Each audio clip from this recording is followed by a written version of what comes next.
Bueno, finalmente nos comieron el cuento unos gringos, nos dieron la plata y ahí ya empezó, pues nos tocó, conseguimos unos equipos, porque esto era cine, esto no era video, era cine. Como su esposo en ese momento, pues no en ningún momento metía en valor el trabajo que ella hacía y le decía que perdía el tiempo haciendo eso, mientras que ella lo hacía para mandar a los hijos al colegio. Y con ganas de publicarlos en físico, en papel, porque es libro, y sobre todo poemas, es para uno leer y abrir la página y volver a leer y tal.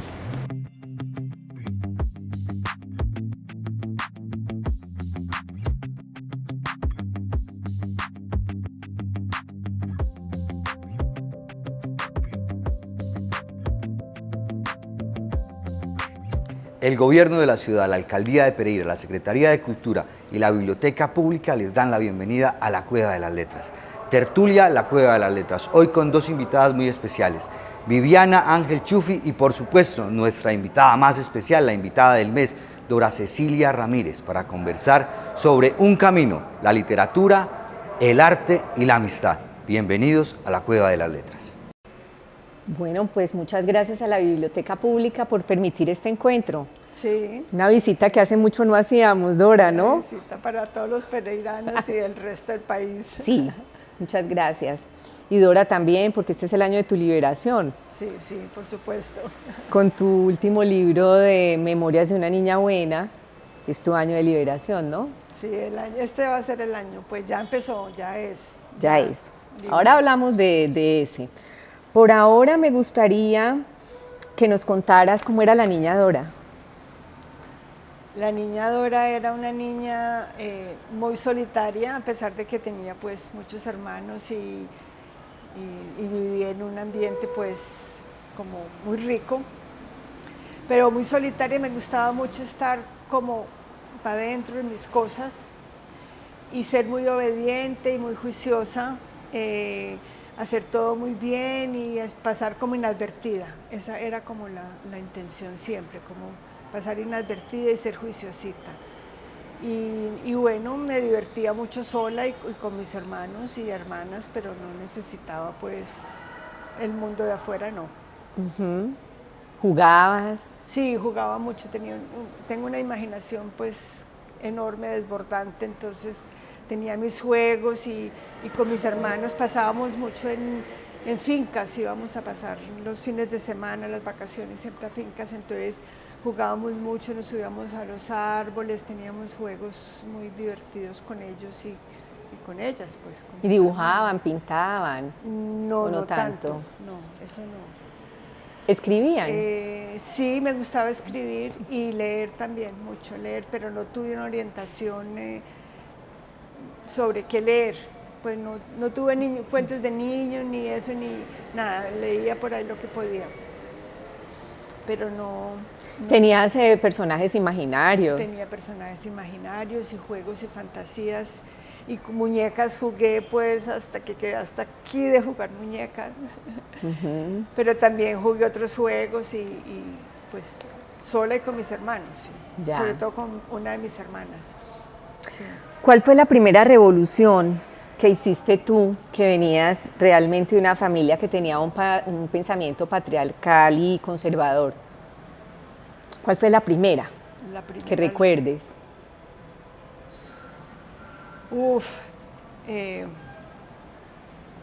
No sé, tal vez cuando volví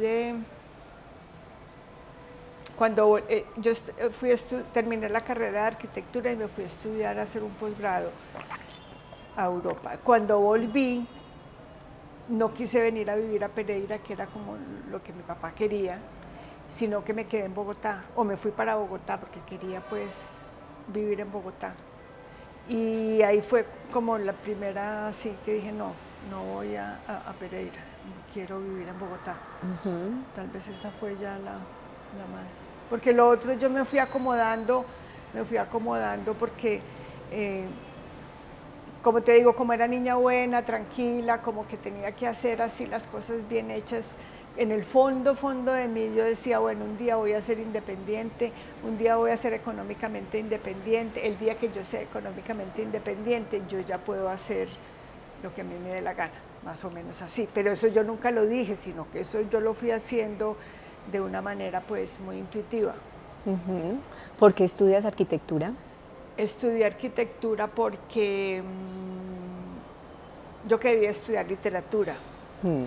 Pero mi papá no dijo que eso no era ninguna carrera y que eso no servía para nada y que si yo quería estudiar literatura, él me ponía un maestro para que yo estudiara en la casa con ese maestro que me enseñaba. Pero yo me quería ir también, ir de la casa, yo salir del ambiente familiar. Entonces para él las carreras eran muy pocas, entonces dentro de las que él admitía pues dije arquitectura, que es una carrera pues que es muy difícil, hay que estudiar mucho, sobre todo en aquella época, pero pues estaba el espacio, los colores, el arte, y porque mi papá fue constructor toda la vida.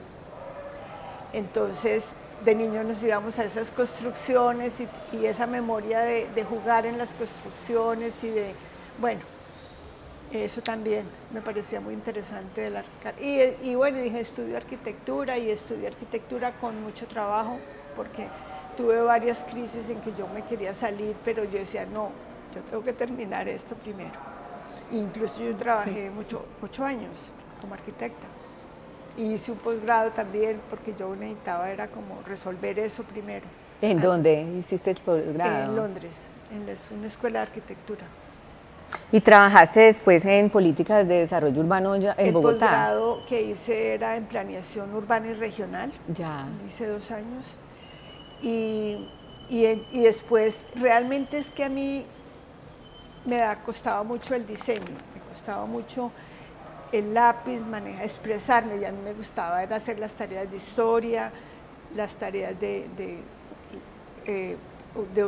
urbanismo, entonces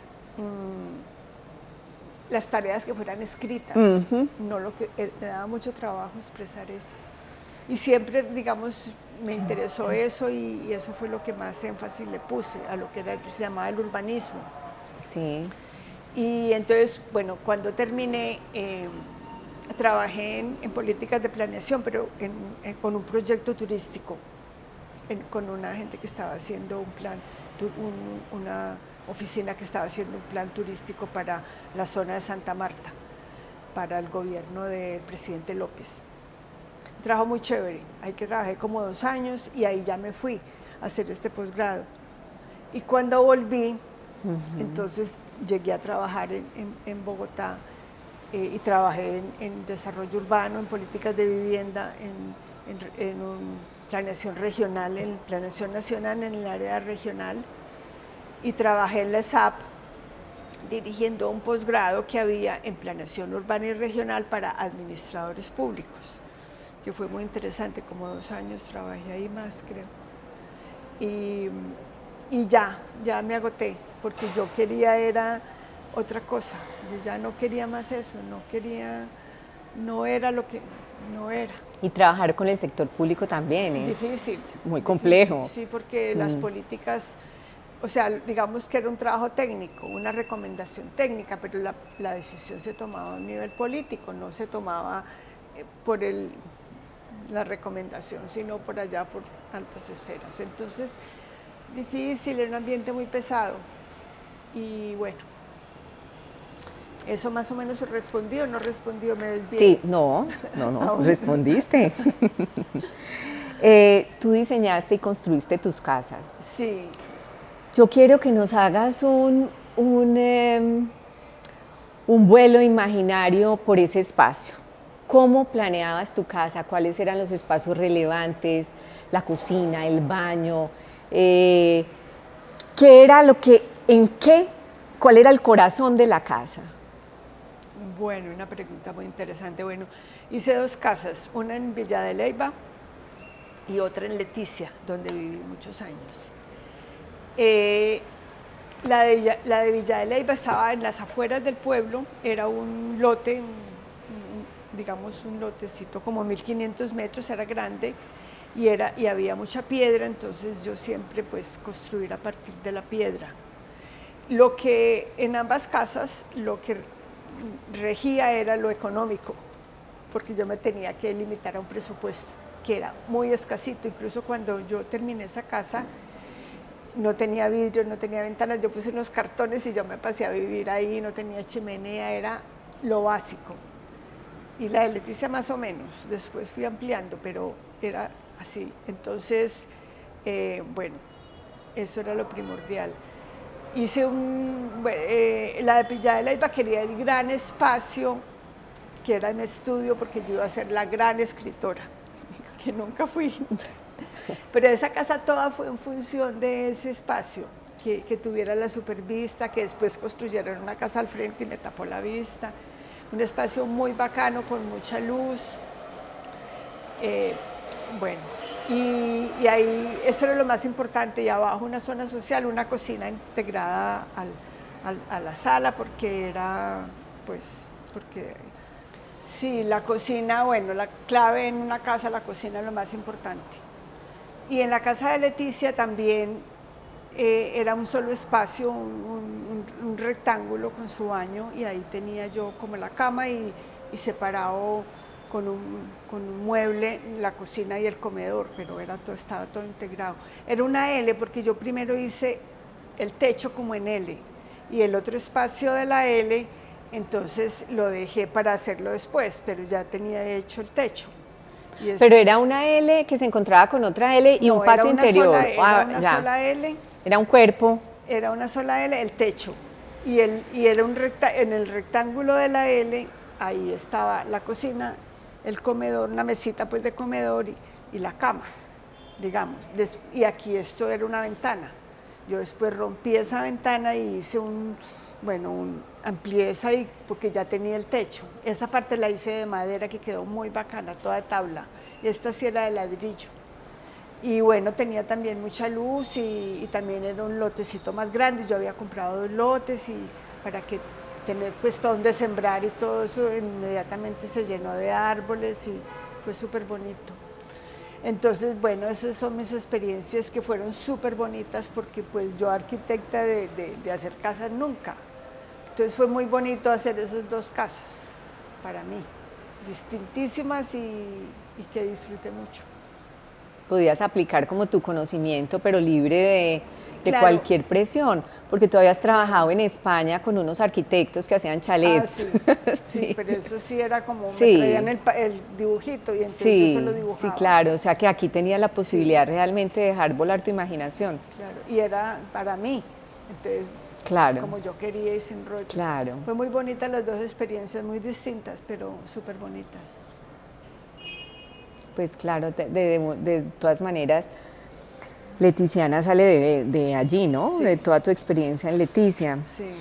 Pero volvamos a la arquitectura. Tú estabas de arquitecta en Bogotá y los fines de semana te volabas a un colectivo que te cautivó, ¿cierto? Vamos a hablar de ese feminismo y esa revolución política, social y pacífica que se da por medio del cine en la década de los 70, 80, específicamente en el 78. Cuéntanos un poco de eso, cómo marca tu vida. Bueno, entonces yo llegué a vivir a Bogotá y rápidamente conseguí un trabajo como arquitecta y inmediatamente, eso fue en el año 78, ¿70 y qué? En el 77 llegué yo a vivir a finales, bueno, no importa. Inmediatamente conocí a estas mujeres. Yo venía, digamos, de Europa con todo el feminismo que estaba ya, pues, había arrancado, y estaba también con lo de la izquierda, porque estaban todos los chilenos y los argentinos, pues, en la revolución, todos exiliados, reales o no reales, pero estaba pues todo el ambiente así muy politizado en Europa. Entonces yo llegué a Bogotá y conocí a estas mujeres que acababan de fundar Cine Mujer, Sara y Eulalia. Sara había estudiado cine, ella inglesa, había estudiado cine en Inglaterra, y Eulalia había estado siempre vinculada al cine. Y ellas, ambas feministas, yo las conocí en una reunión feminista y me invitaron a participar en el grupo. De buenas y de afortunada que yo soy de haberlas conocido. Y en ese colectivo éramos 4, estaba Patricia Restrepo y Rita Escobar, también pues, que venían, Patricia del cine de mucho tiempo, pues crítica y directora de cineclubes y con una historia de cine. Y Rita, actriz de televisión y de telenovelas, entonces vinculada, digamos, al cine y por ese lado. Y yo, pues, caída al cielo, pero amando el cine y bueno, y con el feminismo así súper alborotado. Entonces, nos reuníamos todas las noches, casi todas trabajábamos por fuera, nos reuníamos todas las noches, fumábamos y tomábamos tinto sin parar, eran unos ceniceros así llenos de colillas. Soñando con que íbamos a hacer videos y cine y películas y trabajábamos los sábados, los domingos y todas las noches de la semana, y yo en el día trabajaba pues en mis trabajos con el gobierno. En esa época había el sobreprecio, que era que si una persona hacía un cortometraje, lo pasaban en los cines antes de las películas, ¿te acuerdas? ¿Se acuerdan? Sí. Y esa plata pues entraba para el productor, digamos, del sobreprecio, ya. Con lo que cobraban, había un porcentaje ya. De la entrada al cine, bueno, esa. Entonces ahí hicimos varias, la primero que hicimos fue una película, un cortometraje muy chistoso que se llama A Primera Vista, para sobreprecio, 10 minutos. Rita era la actriz y el guion era de Sara y Eulalia, y yo hice el sonido sin tener ni idea, con unos aparatos así. Y Patricia creo que hacía del script o algo, no me acuerdo. Hicimos varias películas de sobreprecio para pues financiarse ahí la cosa, pero esas platas era que prestábamos y pero eran pues con el sello Cine Mujer. Y soñando con hacer algo pues más grande, que fuera financiado por alguna ONG. En esas yo no sé por qué, Eulalia trabajaba en Artesanías de Colombia. Y Eulalia es una artista, pues ella todo lo que hace es arte. Y ahí oyó hablar de Carmen Carrascal, esta mujer campesina del Sucre, tejedora, y que se había ganado un premio por hacer un tejido a la mujer artesana. A ella la trajeron de Colosó en Sucre, el presidente López le puso una medalla y la devolvieron y ella quedó como toda traumatizada y como que se le corrió un poquito la teja y bueno, y entonces nos pareció muy bonita esa historia de esta mujer, una mujer, porque la idea con Cine Mujer era mostrar mujeres fuertes, creativas y que dieran una imagen distinta a la mujer de aquella época, pues, que es que ahora ha cambiado mucho todo, ahorita es otra cosa, pero en esa época era muy tenaz. Entonces, claro, los cortometrajes de sobreprecio eran más o menos apuntando a eso, pero eran argumentales, pues eran cuenticos. Con Carmen Carrascal sí era hacer este documental. Y bueno, fuimos a Colosó, le escribimos y la contactamos y fuimos allá las 4 y estuvimos con ella en su casa, durmiendo pues en la hamaca y estuvimos con ella, hicimos grabaciones y volvimos a escribir el guión para presentarlo en distintas ONGs que nos financiaran para hacer la película, que era un mediometraje.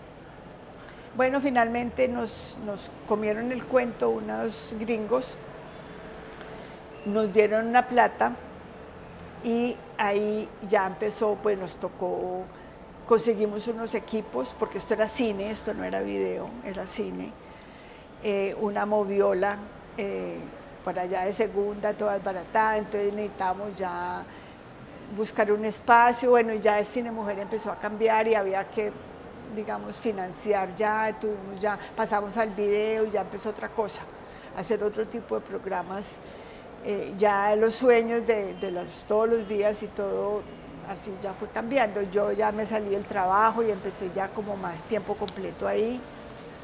Y bueno, esa es como más o menos la historia. Fue muy bonito, fue muy importante, muy importante, muy importante lo que hicimos, reconocido, premios. Carmen Carrascal se ganó todos los premios, en las entrevistas en todas partes. Bueno, así fue como este inicio con Cine Mujer. No, pues exitosísimo. Sí, fue muy Lo bonito. pueden ver en YouTube. Yo ya lo vi y me pareció pues muy interesante y claro, reivindicando todo ese trabajo que hace la mujer que es aparentemente invisible.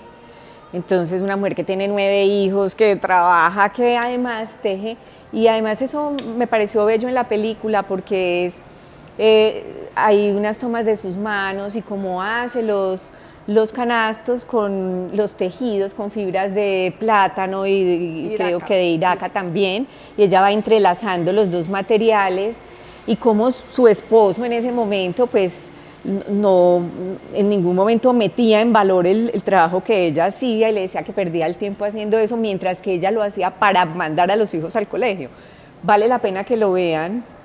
Y también me pareció pues muy bien en el documental cómo muestran inclusive ahí cómo ella va a ganarse el premio de Artesanías de Colombia.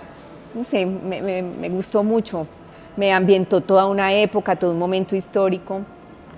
¿Tú qué piensas de las mujeres de esta región? ¿Cómo ves tú o has sentido las mujeres de esta zona, progresistas? De acá, cafetero. sí.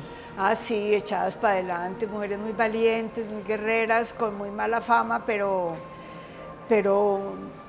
esa mala fama se debe, digamos, a que fueron siempre mujeres muy independientes económicamente, que podían tomar sus propias decisiones, mujeres que estaban trabajando en la industria de la confección de camisas y tenían su sueldo y podían tomar decisiones. Entonces, y como somos una raza producto de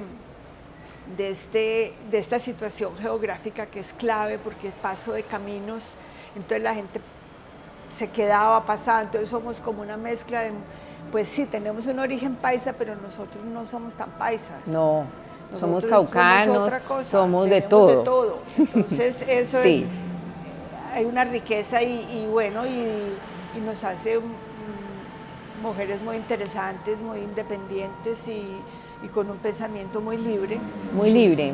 Incluso también uno podría ver que hay unos sucesos históricos que marcan, que es las ferias de ganado y cómo ese cruce que estás hablando de territorio, ser un punto equidistante, hacía que todos los ganaderos del país vinieran acá y pues lógicamente donde hay dinero, hay mujeres, hay trago, hay todo, y ahí empieza un poco el estigma de las pereiranas. Las mujeres venían de todas partes de Colombia, pues precisamente porque este era el mejor lugar de trabajo y además daba mucho caché decir que era de Pereira.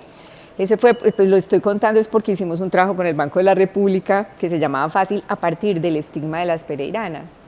Y entonces, bueno, por eso quería saber cuál era tu referente de las mujeres de acá. Me parece muy interesante.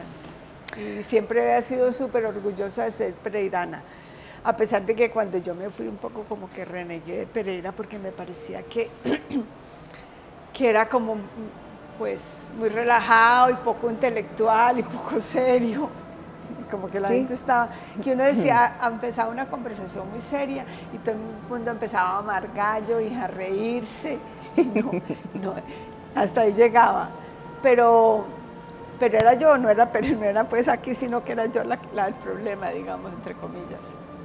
Ya. Y bueno, es así, es muy interesante y ahora lo rescato y veo que no era Pereira, sino yo. Ya. Sí. Hablemos de astrología. Bueno, astrología. Cuéntanos un poco. Mira, yo creo que yo en mi pasado, en mi antigüedad, yo fui astróloga. sea que cuando yo nací yo ya tenía ese conocimiento de astrología. Siempre me interesé, pero pues en esa época no había nada y yo sabía los signos de astrología de todo el mundo, de mis del colegio, de las amigas, de mi familia. Me interesaba eso, pero pues nada. Eso empezó pues a cambiar y a surgir y yo empecé a interesarme más y ya me fui a vivir a Bogotá, ya estaba en Bogotá y empecé a buscar libros y ya se empezó a hablar más de esto y bueno, ya que los computadores hacían la carta, pero yo no sabía la hora. Bueno, finalmente en una ida para Brasil, empecé a estudiar allá en Brasil, astrología. Y ahí como que, ay, no, fue como la felicidad poder, como ya, que alguien me enseñara. Pero yo de Brasil me tuve que devolver y llegué a vivir a Villa de Leyva y entonces empecé a buscar cómo estudiar y encontré, a mí las cosas se me aparecen así, lo que yo quiero se me aparece mágicamente. Y es porque tengo la rueda de la fortuna en la casa 8, digo yo, eso es astrología. No sé si aquí estoy poniendo problemas con la que está haciendo señas porque estoy hablando cosas raras, pero ellas, vean, sabe todo. Entonces, encontré una chica en Medellín que ella dijo que era astróloga y yo la llamé y le dije que sí me enseñaba y ella, que yo iba y ella me dijo, no, yo voy. Entonces ella vino a Villa de Leyva a mi casa y me enseñó en una semana todo. Me dejó todos los libros, pues todo lo fotocopiamos, todo. Y ya yo empecé a recordar de mis otras vidas cuando fui astróloga, a recordar todo eso. Es un estudio muy complicado, muy largo, muchas variables, muy maravilloso. Y me dediqué a estudiar eso y empecé ya a hacer cartas, pues la de los amigos y la gente que quería y ya empezó a llegar gente que yo no conocía y yo ya empecé pues a cobrar. Y yo siempre he estado estudiando, yo seguí estudiando, he hecho muchos cursos. Después yo volví a vivir a Londres y estudié en Londres con todos los grandes maestros y en todos los viajes yo siempre hago algún curso y siempre estoy estudiando, actualizándome porque ahorita la cosa está ha cambiado mucho. Hay muchos descubrimientos y nuevos planetas que han ido apareciendo, entonces hay que estar actualizada. Claro. Y es un trabajo súper bonito, súper bonito. ¿El signo Leo influye para todas esas aptitudes creativas que tú posees? Claro, el signo Leo es el signo creativo, más creativo de todos. Aunque hay otros, sí, hay muchas variables, porque el Sol solamente es una partecita de todo el zodíaco, de toda la carta. Pero sí, esa es la creatividad. Entonces, claro, todo eso va saliendo ahí.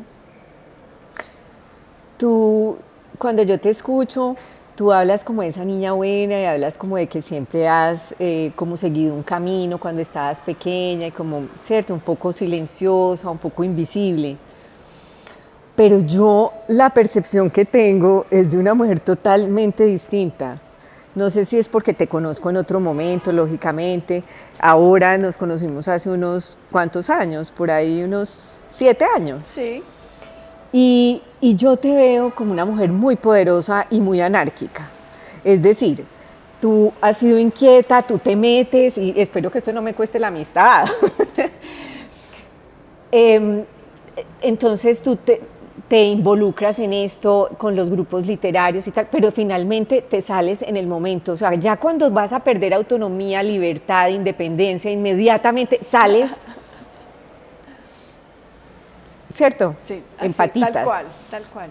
Entonces, de alguna forma, también eso es tener un compromiso. Tú en alguna conversación me dijiste que tu compromiso era con la meditación y la astrología. Y no, finalmente tu compromiso ha sido muy fuerte contigo misma y con el hecho de ser mujer. Y te ha dado un poder y esa anarquía te ha dado un poder que te hace muy brillante, muy audaz, muy rápida, Y es como si a veces siente uno que entiendes todo y tienes como un nivel de comprensión que uno está hablando de cualquier cosa y tú entras en todo. Entonces yo pienso que tu nivel de compromiso ha sido más contigo como mujer y has sido muy coherente con todo lo que has querido, porque cómodamente te hubieras podido quedar en el grupo allí o allá o con los hombres que estaban en los grupos literarios y finalmente entras y sales cuando te da la gana. Esa es una independencia y una libertad que uno agradece, pues agradece al universo. No, compártenos una epifanía que haya resultado significativa para descubrir una fase de tu vida.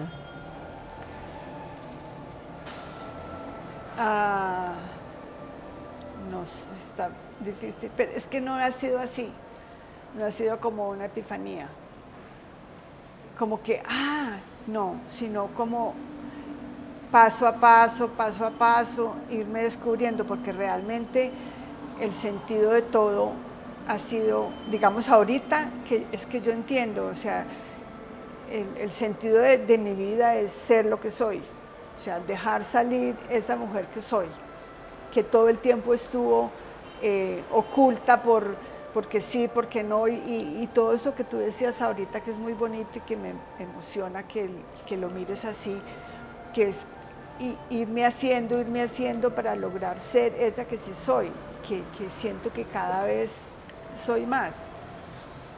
Entonces así no es como ese momento así que todo el mundo dice cambió. Hay un momento en el que realmente mi vida cambia, que es cuando yo voy a Brasil a un encuentro feminista en el 85. Yo viví en Bogotá y me decido quedarme en Brasil un tiempo. Ahí empiezo a estudiar astrología y bueno, me tengo que volver y cuando vuelvo ya yo no quiero más vivir en Bogotá, yo no quiero más estar en Cine Mujer, yo quiero hacer este libro, Cuaderno de Tareas, quiero hacer mis propias cosas, ya no quiero más hacer lo que los otros digan y ahí me voy a vivir a Villa de Leyva. Y ahí llego a vivir a Villa de Leyva, a una piecita que no tiene nevera y que no tiene nada y que es así. Entonces ahí yo no me vuelvo vegetariana porque las circunstancias me obligan y yo me voy es con mi máquina de escribir, a terminar Cuaderno de Tareas que estaba todo esbozado. Y empiezo la astrología coincidencialmente, o coincidencialmente no, sincrónicamente. Ya venía yo con la necesidad de estudiar. Y ahí empiezo a meditar, porque antes de venirme de Brasil, una amiga me entrega un libro y me dice, mira, te regalo este libro, es un libro de meditación, cómo meditar. Yo llego aquí y ese mismo día que yo llego a Bogotá al apartamento, yo abro ese libro y me paro y me siento a meditar. Y desde ese día, en el 85, en noviembre del 85, yo no he dejado de meditar ni un solo día de mi vida hace más de 35 años. La mitad de mi vida yo llevo meditando. Entonces todo eso, pero no fue, o sea, fue como, yo miro en la carta astral, eso tendría que estar ahí súper fuerte, pues está, pero no así como tan evidente. Pero no fue como que se me apareció un ángel y me dijo, o un accidente, las cosas que le pasan a la gente, no, a mí no me pasó nada, pero fue un cambio radical. Ya. Que era también como madurando algo que yo venía seguramente tramando por allá, es que todo eso está por allá y aparece así. Tú dijiste, no me imagino la vida sin libros. Si vamos a un ejercicio de ciencia ficción y nos toca, no hay libros en la Tierra, debes escoger un objeto significativo para llevarte a otro planeta, ¿qué te llevarías? Que no es un libro. Que no es un libro. El Kindle. No, eso es trampa. Pero no es un libro, es un objeto. No sé, ¿qué me llevaría? No, ya estoy yo con todo lo mío. No necesito nada. No necesitas nada. Has escrito narrativa, La Guerrera de Chambala, Leticiana, has hecho reseñas literarias, hiciste para el Boletín del Banco de la República muchísimas reseñas de autores colombianos, está el Cuaderno de Tareas o La Soledad, has escrito poesía, los poemas de la paciencia y Memorias de una niña buena, que es tu última publicación, que hasta ahora está virtual. La gente puede mirarla y descargarla. Sí. Cuéntanos un poco sobre eso. Pues no, ese libro me tomó 4 años. Esos poemitas iban saliendo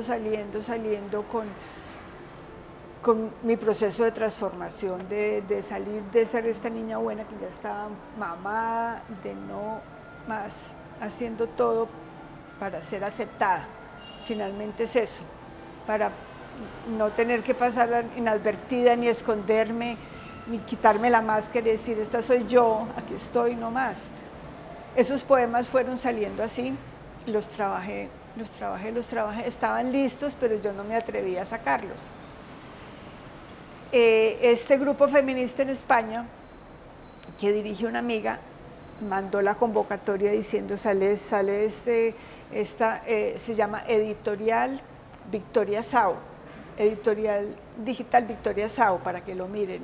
En la página web hay mucha cosa ahorita de todo tipo, feminista. Entonces ella me dijo y me mandó eso y yo le dije, ay, tengo unos poemas. Yo ya estaba pensando en rematar.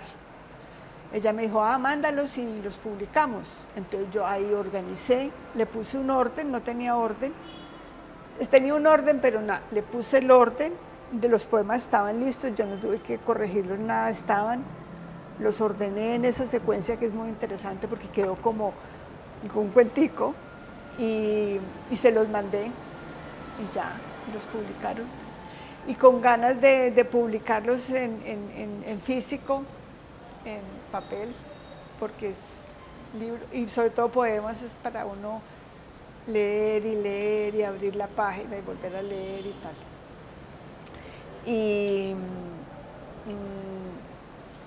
Pero no quiero publicarlos yo porque quiero que me los publiquen y que yo no me encargue de eso porque la mayoría han sido... ¿Publicaciones tuyas? Sí, la mayoría, pues casi todos. No, este no. Bueno, el caso es que alguien me diga se los publico y listo, y yo no hago nada, solo dar la cara. Pero lo pensé mucho con Editorial Clepsidra, con John Jairo, pero no, pues no quiero. No quiero la caja de libros y yo tener que ir a venderlos y después cobrar y que no. Eso. Ya. Esa es la memoria de la niña. Quedó súper bonito, quedé muy, muy libre. El año de la liberación, quedé como, uy, salió este taco. Sí. Sí. ¿Qué desaprendería Dora y la niña buena del cuaderno de tareas? Desaprendería. No, pues es que... Uno siempre está hablando de aprender y aprender, pero bueno, que hay que también desaprender.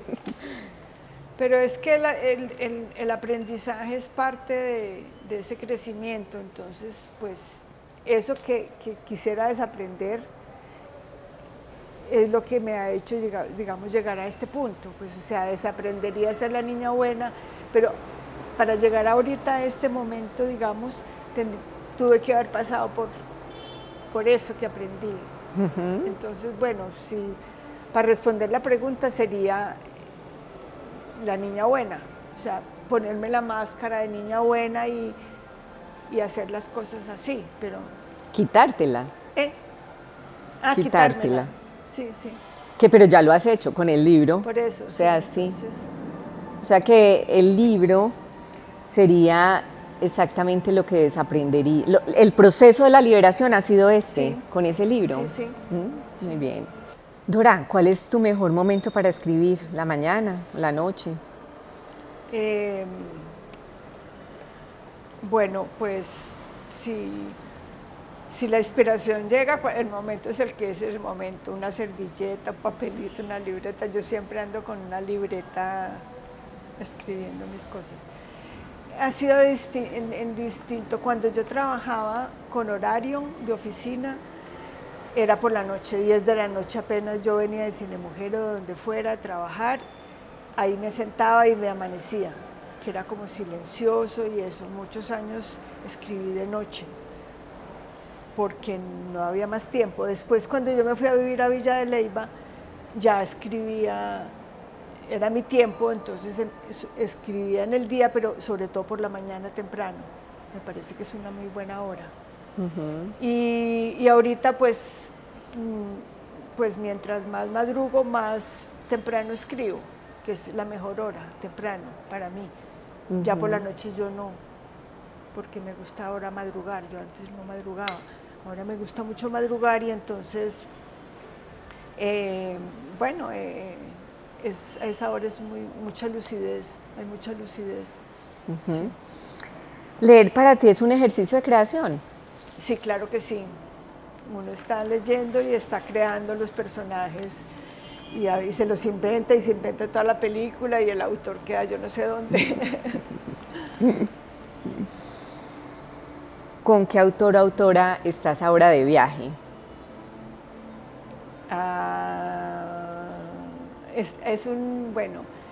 Es una mujer que se llama Olga Trzaskowski, o yo no sé qué, una polaca ganadora de premio Nobel. Me da mucha pena con ella no saber pronunciar su apellido, pero no logro entenderlo. Ella es premio Nobel, me gusta mucho su trabajo, su escritura, es un poco raro todo. Y sí, estoy con ella porque me gusta, digamos, de un autor o una autora leer varias obras seguidas. Y siempre estoy leyendo poesía, digamos, tengo un libro que estoy leyendo y releo. Ahorita estoy con uno que sacó Juan Manuel Roca hace poquito sobre el cuerpo, muy interesante, poemas sobre la relación con el cuerpo. Muy bonito, sí, me gusta mucho. Hablando de viajes, pues porque los libros es ya emprender un viaje, pero tú también has estado por todo el mundo. Has estado en Japón, has estado en Australia, has vivido en Sudamérica durante 6 meses, has estado haciendo una meditación, ¿te acuerdas? Un vipassana en Birmania. En Birmania. ¿Qué pasa en el viaje? ¿Cómo te vas a viajar sola? ¿Qué estado interior? Sí, el viaje, pues, digamos, al principio era como de curiosidad y de conocer, que fue cuando sobre todo viajé por Europa, con los ojos de arquitecta. Entonces era ir a ver las obras y los museos y las calles y la arquitectura y el espacio y las ciudades. Y eso fue, digamos, en ese tiempo. Y ya después, cuando la vida me cambió un poco, yo cambié con la vida, el viaje, claro que en esa época también, solo que yo no lo había hecho consciente, o sea, porque todo es un proceso que está ahí y va saliendo, pero pues no tiene nombre en ese momento. Después ya es un viaje interior, o sea, yo tengo mucha curiosidad y una imaginación muy grande, entonces yo veo que un autor dice, o una autora habla de Birmania, yo ya quiero ir a Birmania, yo ya quiero ir todo. Entonces así es como la motivación de mis viajes. Entonces, me gusta mucho viajar sola, claro que también he viajado acompañada, porque es el viaje interior. Entonces yo voy y hago lo que hay que hacer o lo que quiero hacer, pero es un viaje de conocimiento, es un viaje de interiorizar, de entrar en mí. Algunos viajes han sido motivados por estudios, que aprovecho pues para viajar, y muchos también han sido motivados por meditaciones, ir a cursos de meditación largos, porque aquí en Colombia no hacen esos cursos largos, y aprovecho pues para darme una vuelta donde sea que sea el curso. Ya, ese de Santiago de Compostela fue muy importante. Ah, sí. Santiago que sale ahí un libro un año después. Sí, ese viaje fue muy bonito. Ese viaje, yo no sé, había oído hablar de eso, de ese camino de Compostela, y siempre me llamó la atención. vi una película de Buñuel del Camino de Santiago y había un libro de Paulo Coelho del Camino de Santiago y eso a mí me retumbó y eso se me vino así, yo tenía que hacer ese viaje, entonces yo me fui a hacer ese viaje como una loca, me fui sola, con mi morralito. Yo me acuerdo que los últimos días yo entrenaba con el morral, le echaba arroz, panela, azúcar y todo para subir la falda y bajar, pues para ir entrenando. Caminé 27 días, todos los días, cual peregrina con mi morralito, entre 30 y 40 kilómetros. Llegar a los hostales, a los lugares de peregrinaje y seguir al otro día y seguir y llegué a Santiago de Compostela. Fue un viaje súper bonito, muy fuerte, nací, me morí, volví a nacer, me volví a morir y llegué y bueno, es un viaje interior muy fuerte. Y entonces cuando leí así, yo no leí mucho del viaje, yo iba así como me gusta ir a mí, que yo no sé nada, no me gusta leer guías, llevo pues siempre una guía, pero no me gusta mucho como ir muy preparada, espero sorpresas. Habían dicho que de todas maneras hacer un diario, pero yo llevaba, en esa época pues el morral era un poco pesado, era un morral colombiano un poquito pesado, solo pesaba ya, pero un morral súper cómodo. Y yo llevaba exactamente 10 kilos, porque también llevaba agua y llevaba la comida del día, lo que iba a comer en el día, porque encima de todo vegetariana en España, pues paila, eso sí era la cosa más horrible del mundo, extraterrestre. Entonces, bueno, el rebusque de lo que yo iba a comer. Y se me fue la paloma, yo no sé qué estaba hablando. Estabas hablando de ese viaje que llevabas ahí, me imagino que vas a contar que una libreta. Ah, la libreta. Porque estabas, entonces, me imagino una que... libretica así chiquita para que no me pesara, porque todo estaba fríamente calculado que no pesara nada. Era una libretica así, yo todos los días apuntaba algo, pues 5 líneas de dónde a dónde caminé, cuántos kilómetros y como la experiencia de ese día. Sí. Eso quedó así. Al año siguiente, y bueno, eso me retumbó, al año siguiente yo escribí ese libro que se llama Peregrina en Santiago, que no está aquí porque está agotado, que es el diario. Todos los días yo escribí, al año siguiente, en el mismo mes que caminé, que fue septiembre, cada día yo escribí ese día. Fue súper bonito también escribirlo, porque fue recordar con el diario que tenía y recordar.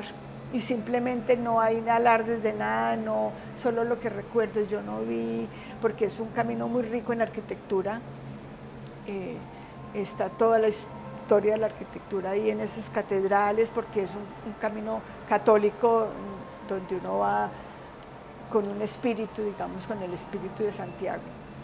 Entonces más o menos es así.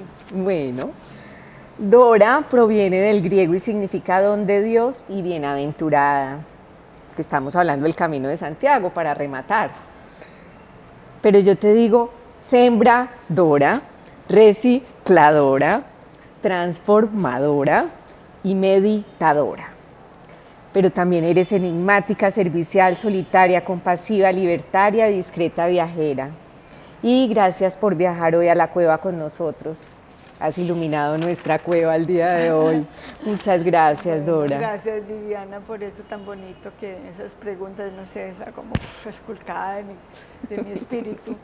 Y a ti muchas gracias. Y a nuestra estrella que me fascinó. Andrés, a Tatiana, a todo el equipo, muchas gracias por esta invitación. Haber tenido esta visita fue maravilloso.